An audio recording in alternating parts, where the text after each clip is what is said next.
कौन है ये फटीचर और इसे युद्ध भूमि में आने की इजाजत किसने दी? मैं एक योद्धा हूँ, मुझे फटीचर मत कहो। फटे पुराने कपड़े पहना विद्युत नाम का एक गरीब लड़का इस वक्त ब्रह्मपुरी राज्य की राजकुमारी ऐश्वर्या के सामने खड़ा था और गुस्से में उसे घूरे जा रहा था। विद्युत के शब्दों में आग थी, लेकिन जवाब पूरा होने से पहले ही दो सैनिकों ने उसे कसकर जकड़ लिया और विद्युत अपने आप को सैनिकों से छुड़ाते हुए चिल्लाया, छोड़ दो मुझे, वरना।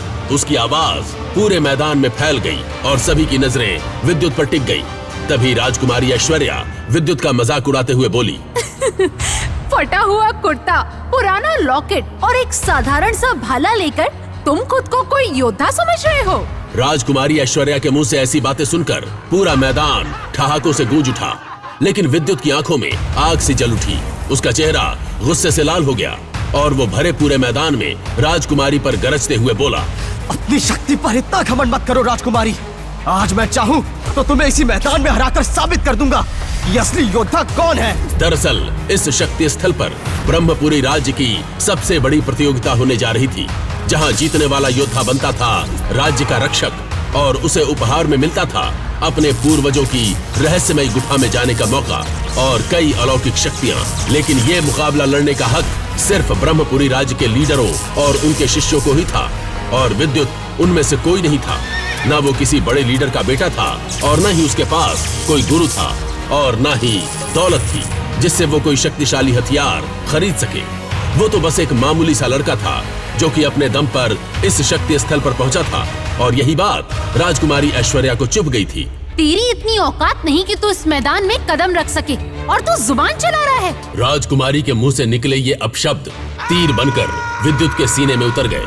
उसकी मुट्ठियां भींच गईं और गुस्से से आंखें लाल हो गईं। मैं अपने माता पिता का अपमान जरा भी बर्दाश्त नहीं करूंगा। ये कहकर गुस्से में विद्युत ने अग्नि का गोला तैयार किया और झटके से राजकुमारी की ओर फेंक दिया। मगर राजकुमारी ऐश्वर्या सिर्फ नाम की राजकुमारी नहीं थी, वो युद्ध कला में निपुण थी।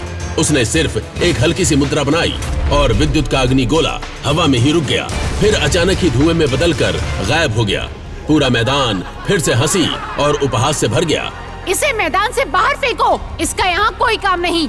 राजकुमारी के आदेश पर सैनिकों ने विद्युत को मैदान से बाहर कर दिया, लेकिन विद्युत की आंखों में अब भी वही ज्वाला थी। गुस्से में वो युद्ध स्थल से बाहर आया और बाजार से गुजर रहा था, तब अचानक उसने वो देखा जो आम इंसान कभी नहीं देख सकता था। अरे देखो, आसमान से सूरज नीचे आ रहा है। ब्रह्मपुरी राज्य में अपनी बूढ़ी दादी के साथ रहने वाला ये लड़का विद्युत बाजार में एक अजीब सी चमकती रोशनी देखकर हैरान रह गया, लेकिन विद्युत अनजान था कि उस रोशनी के पीछे छुपा है उसका असली भाग्य और एक ऐसी जंग जो उसकी दुनिया बदल कर रख देगी। भीड़ भाड़ वाले बाजार में लोग अपने अपने काम में लगे थे, पर विद्युत की आंखें आसमान की तरफ टिकी थी। उसे सचमुच ऐसा लगा मानो सूरज धीरे धीरे धरती की ओर उतर रहा हो, लेकिन लोग उसकी बात सुनकर हंसने लगे। पागल है क्या? क्या बकवास कर रहा है ये? विद्युत की इस बात पर लोगों ने जोर से ठहाके लगाए और हर तरफ हंसी गूंज उठी, लेकिन विद्युत के चेहरे पर एक गंभीरता थी। उसने किसी की परवाह नहीं की और बेचैनी में वो किले की ऊंची मीनार पर चढ़ गया और मशाल आग के कुंड में डाल दी।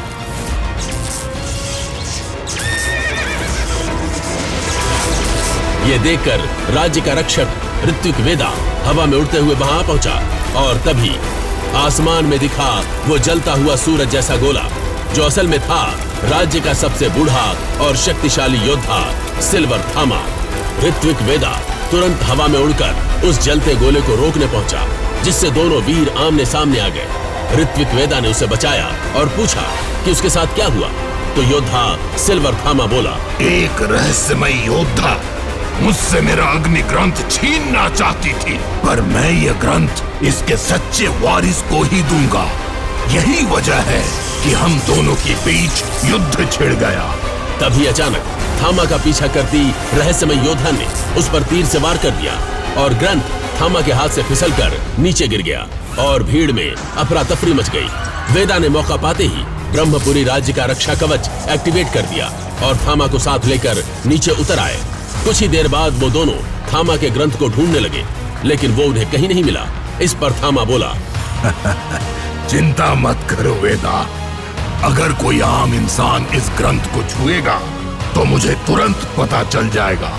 इतना कहकर थामा हवा में एक ऊंची छलांग लगाकर आसमान में गायब हो गया। एक रहस्यमयी गुफा में धुंधले से उजाले के बीच बैठा था विद्युत, थामा के अग्नि शक्ति ग्रंथ के साथ, और उसे खोलने की कोशिश कर रहा था, लेकिन डर के मारे उसके हाथ कांप रहे थे और आंखों में ग्रंथ के मिलने की चमक थी। वो अचानक खुशी से बोला, अगर मैंने इसकी सारी शक्ति सीख ली तो युद्ध जीतना मेरे लिए मुश्किल नहीं होगा। शायद राजा मुझे रहस्यमय गुफा में जाने का मौका दे दे, और वही क्या पता मुझे मेरे माता पिता के बारे में कुछ पता चल सके। ये सोचते ही उसके चेहरे पर एक बड़ी सी मुस्कान आ गई, लेकिन अगले ही पल विद्युत को थामा का ख्याल आया और उसका दिल घबरा उठा। लेकिन तभी तेज हवा चलने लगी और विद्युत का लॉकेट चमकने लगा। साथ ही अग्नि शक्ति ग्रंथ से तेज रोशनी निकलकर विद्युत के माथे में समा गई, जिससे वो बेहोश हो गया। कुछ देर बाद विद्युत को होश आया तो उसकी दादी उसे उठाते हुए बोली, कहाँ गायब था? एक बूढ़े आदमी को तू बेहोश पड़ा हुआ मिला। वो बाहर तेरा इंतजार कर रहा है, कहता है तुझे जानता है। दादी के ये कहते ही विद्युत ने उठकर तुरंत अपने कपड़े ठीक किए और झोपड़ी से बाहर निकला। तभी उसकी नजर एक बूढ़े आदमी पर पड़ी। यह बूढ़ा आदमी कोई और नहीं बल्कि खुद थामा था।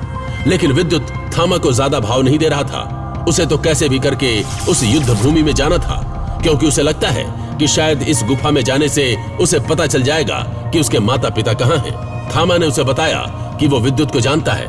यह सुनकर विद्युत थोड़ा हैरान हुआ और बोला, मेरे पास आपसे बात करने का समय नहीं है, मुझे युद्ध स्थल जाना है। इतना कहकर विद्युत आगे चलने लगा और वो बूढ़ा थामा भी उसके पीछे पीछे चलने लगा। और चलते चलते विद्युत को अपने पुराने युद्धों की कहानियां, शूरवीरों के किस्से सुनाने लगा। पर विद्युत फिर भी चुप था। उसे इन बातों में कोई रुचि नहीं थी। ये देख उस बूढ़े थामा ने मुस्कुराते हुए विद्युत से पूछा, क्या तुम लड़ना जानते हो? ये सवाल सुनकर विद्युत थोड़ा ठिठक गया। 2 पल सोचा, फिर सीधा जवाब दिया, मैं लड़ना नहीं जानता, बस बचाव करना जानता हूँ। विद्युत की इस बात पर बूढ़ा थामा ठहाका मारकर हंस पड़ा और बोलने लगा, क्या सिर्फ बचाव करके तुम युद्ध जीत लोगे?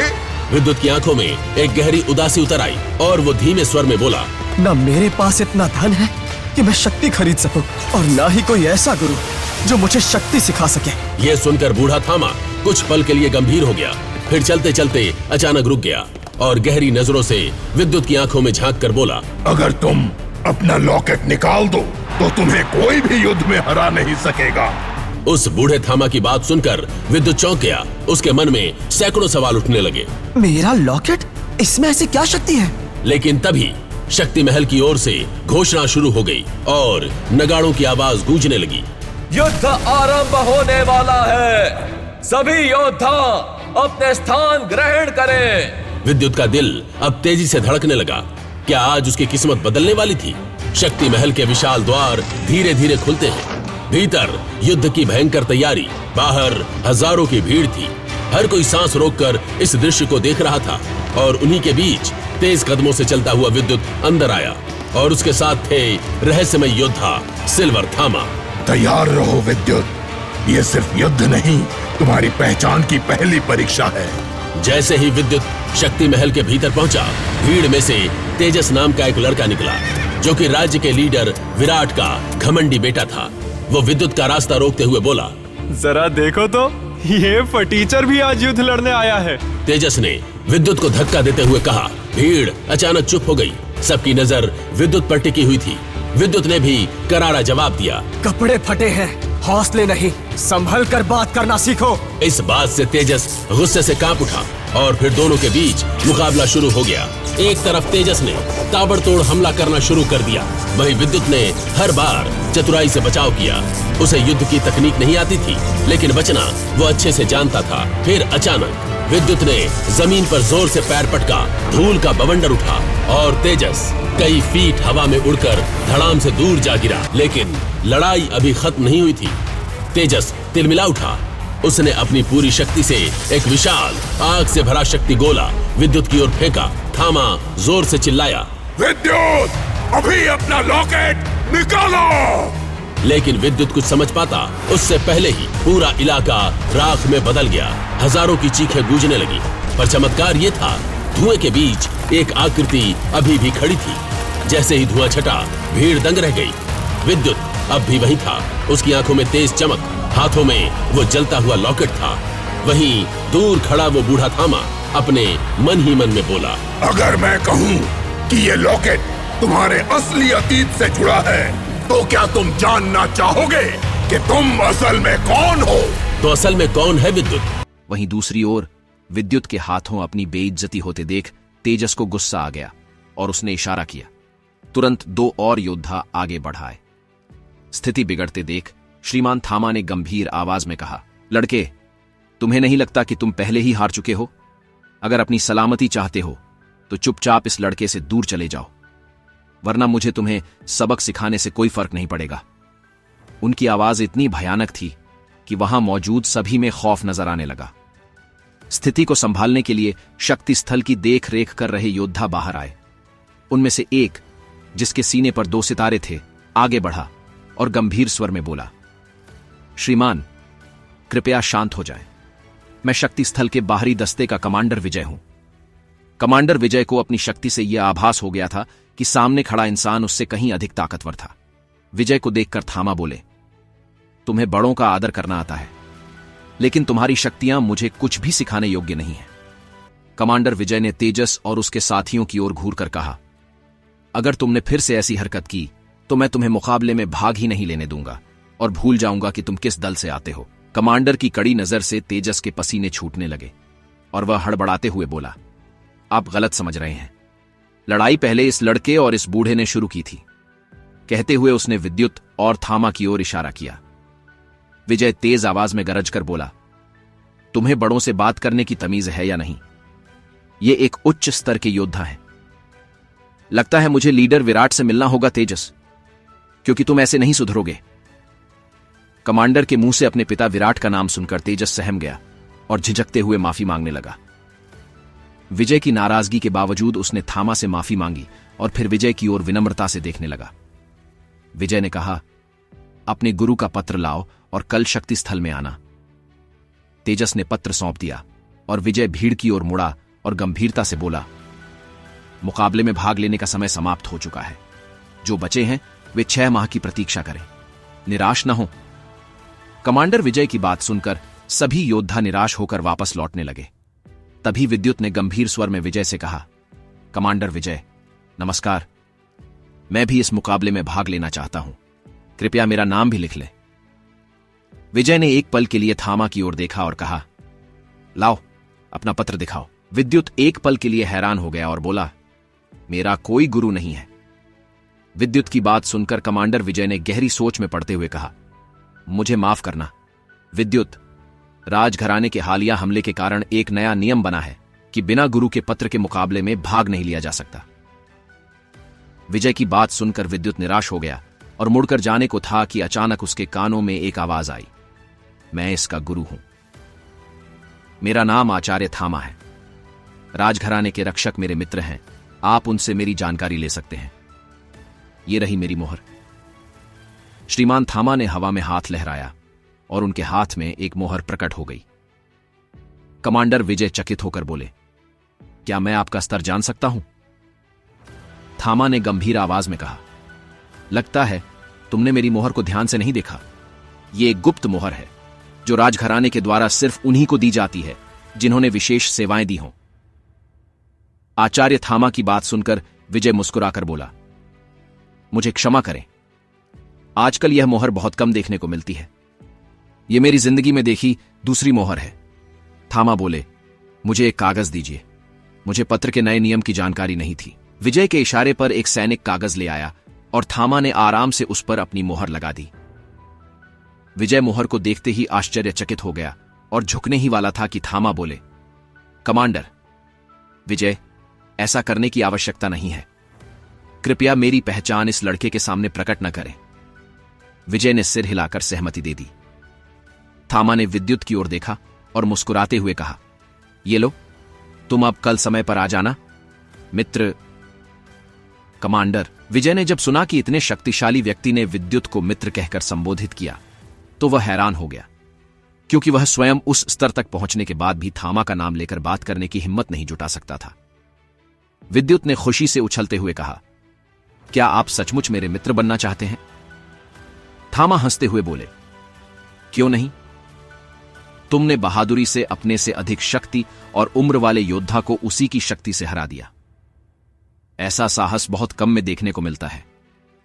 तुम तो मुझसे भी अधिक शक्तिशाली बनोगे। मुकाबले में शामिल होने की बात सुनकर विद्युत ने आचार्य थामा से मुस्कुराकर कहा, मित्र, देखना, एक दिन मैं तुम्हारा एहसान जरूर चुकाऊंगा। विद्युत के चेहरे पर एक प्यारी सी मुस्कान थी।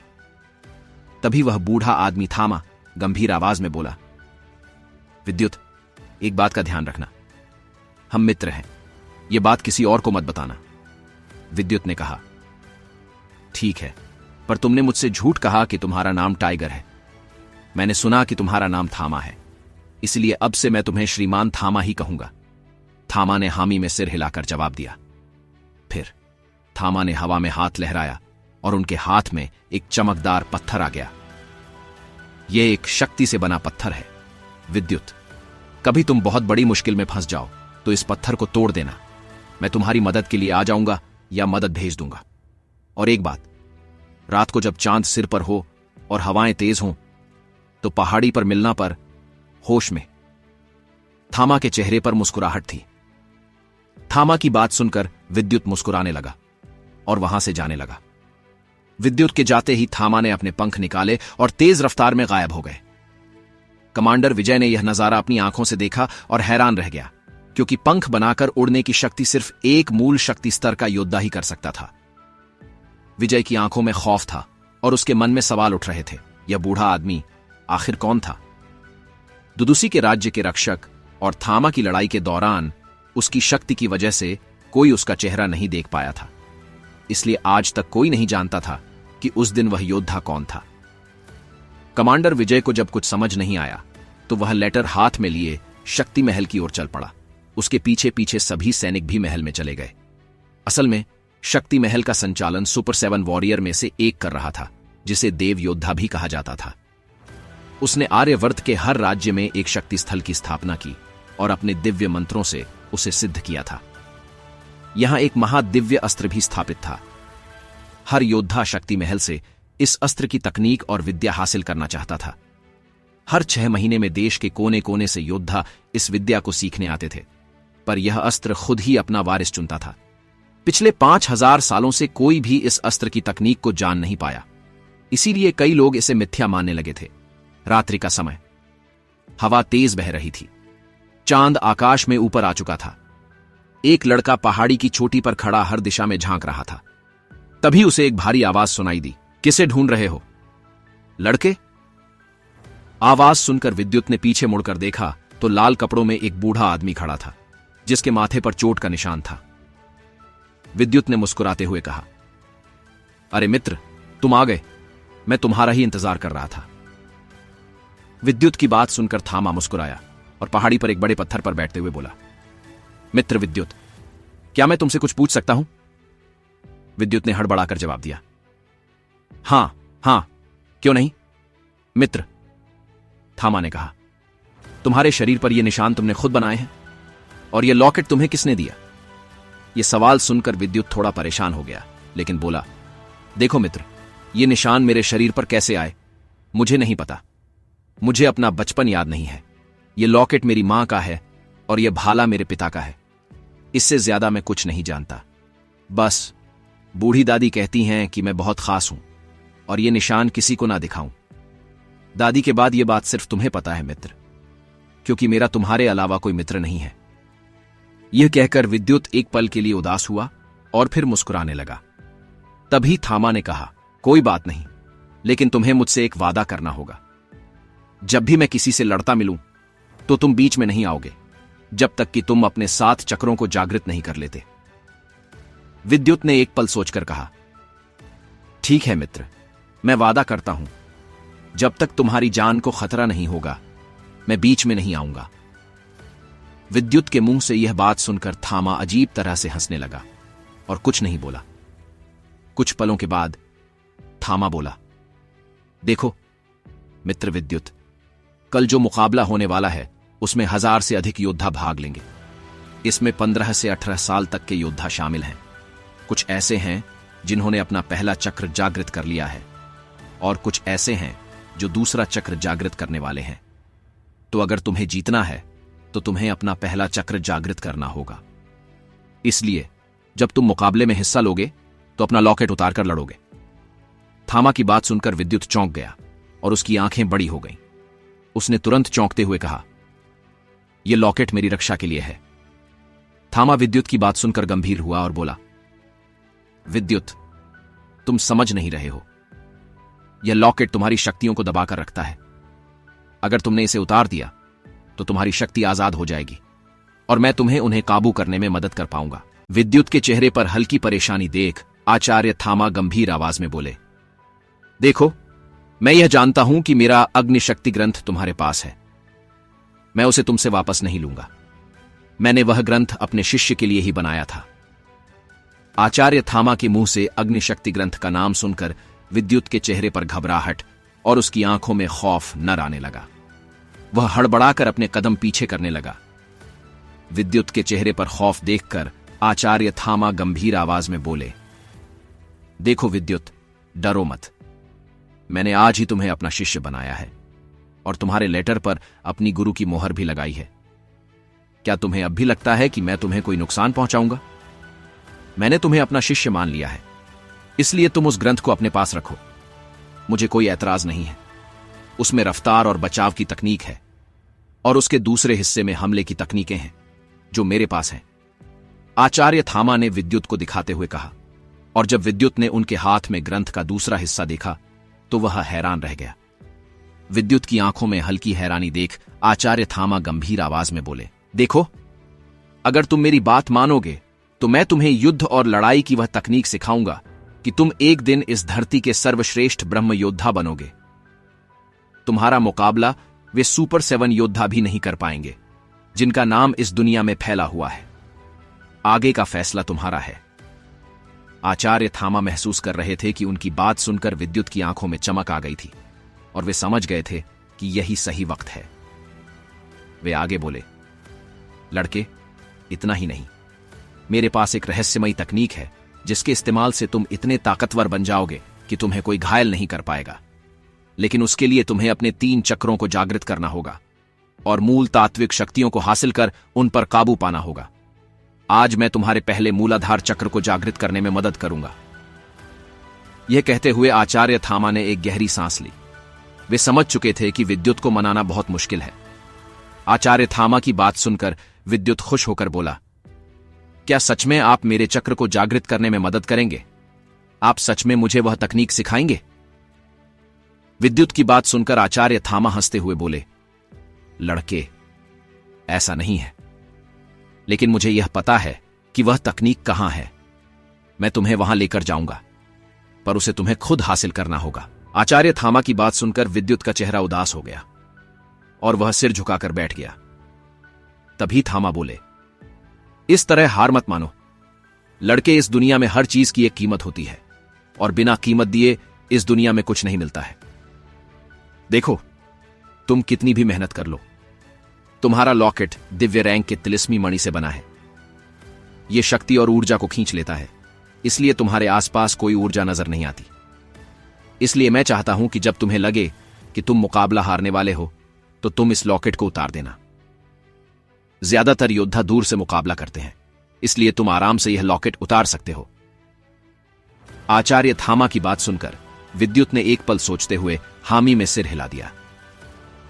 विद्युत की हामी देखकर आचार्य थामा गंभीर आवाज में बोले, लेकिन तुम्हें एक वादा करना होगा कि जब तक तुम बहुत ताकतवर नहीं हो जाते तब तक तुम किसी के सामने अग्निशक्ति ग्रंथ की तकनीक का इस्तेमाल नहीं करोगे। यह तकनीक बहुत खास है और जिस दिन तुम किसी अग्निमूल तत्व शक्ति को हासिल कर लोगे तब तुम्हें इस तकनीक की ताकत का पता चल जाएगा। आचार्य थामा की हर बात को विद्युत बड़े ध्यान से सुन रहा था। उसने अपने हाथ को अपने भाले से काट दिया।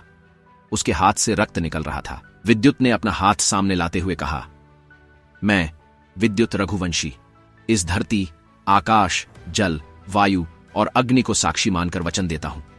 जैसे जैसे विद्युत बोल रहा था, आकाश में भयानक बिजली कड़क रही थी।